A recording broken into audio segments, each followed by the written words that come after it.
अस्सलाम वालेकुम दोस्तों, उम्मीद है आप सब लोग खैर से होंगे। बात करेंगे ओमान में जॉब्स और जॉब्स के लिए एहतजाज के मतलब। आज 25 मई है, पिछले 2-3 दिन से ओमान में एहतजाज किया जा रहा था जॉब्स के लिए।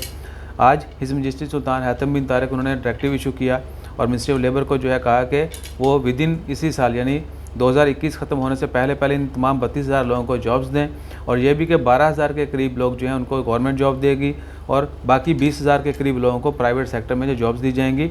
और मिनिस्ट्री ऑफ लेबर ने आपको पता है कि लास्ट ईयर से ही पोर्टल जो है बना दिया है, जहाँ पर जाके वो तमाम ओमानी जो नई जो फर्स्ट टाइम जॉब करना चाहते हैं या जो जॉबलेस हैं वो दोबारा से जॉब हासिल करना चाहते हैं तो अपनी प्रोफाइल अपडेट करें मिनिस्ट्री ऑफ मैन पावर की वेबसाइट के ऊपर जाके, और वो वेब प्रोफाइल जो है वो फिर मिनिस्ट्री डिफरेंट कंपनीज़ को सेंड करेगी ताकि लोगों को जल्द से जल्द हायर किया जा सके।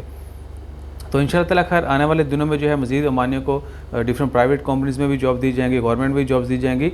और ये भी कि जिन प्राइवेट कंपनी में ओमानियों को कम सैलरी दी जाएगी, गवर्नमेंट उनको पर मंथ 200 रियाल देगी, यानी गवर्नमेंट सपोर्ट करेगी और उनको सैलरी जो है कम होने की वजह से उनको 200 रियाल पर मंथ दिया जाएगा।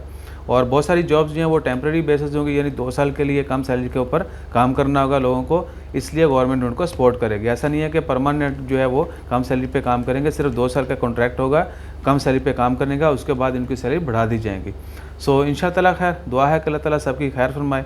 आपसे भी एक रिक्वेस्ट है कि हमेशा सबके लिए दुआ मांगते रहें। अल्लाह ताला हम सबको आप सबको अपनी हिफ्ज़ ईमान में रखे, हर तरह की बीमारी से, शर से, वबा से बचाए रखे। अपना ख्याल रखिएगा, दुआ में याद रखिएगा। जज़ाकल्लाह, अल्लाह हाफ़िज़।